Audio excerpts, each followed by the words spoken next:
انسى بقى اي حمص شام شربته في حياتك. لو لسه بتعمل حمص الشام بالطريقه القديمه فانت فايتك كتير.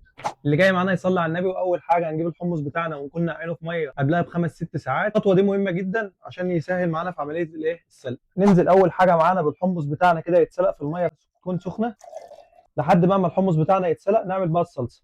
ننزل كده في الخلاط بتاعنا بثلاث طماطمات حلوين زيكم، اربع فصوص توم، كوبايه ميه، رشه ملح. نضرب بقى الكلام الجميل ده، وبعد ما ضربنا الصلصه بتاعتنا نصفيها كده. وبعد بقى ما الحمص بتاعنا يتسلق ننزل عليه بالصلصه بتاعتنا، وانزل عندي هنا بمعلقتين صلصه.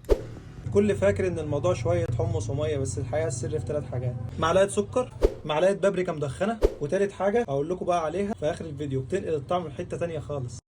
يلا بينا بقى نعمل الدقه الحلوه بتاعتنا. ناخد شويه ميه كده من ميه الحمص، ننزل بقى كده عليهم بمعلقه شطه، معلقه كمون، وننزل كده بعصره ليمون، وكده الدقه بتاعتنا بقت جاهزه.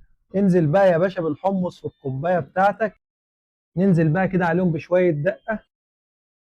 الله الله الله الله يا حبيبي ما شاء الله. واخر حاجه بقى رشه قرفه، ودي بقى المكون اللي انا قلت لكم هعرفكم عليه في اخر الفيديو، تودي طعمه في حته تانيه. ده الراعي الرسمي للدفا في الشتاء. شايفين اللون؟ شايفين الدفا؟ حمص الشام ده مش بس بيدفي، ده كمان بيظبط المزاج.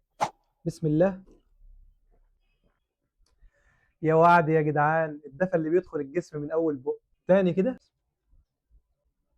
حمص الشام ده يا جدعان مش مشروب كده وخلاص، ده طبطبة على القلب في عز البرد. وبس كده. اكتبوا لي بقى في الكومنتات بتعملوا حمص الشام ازاي. سلام.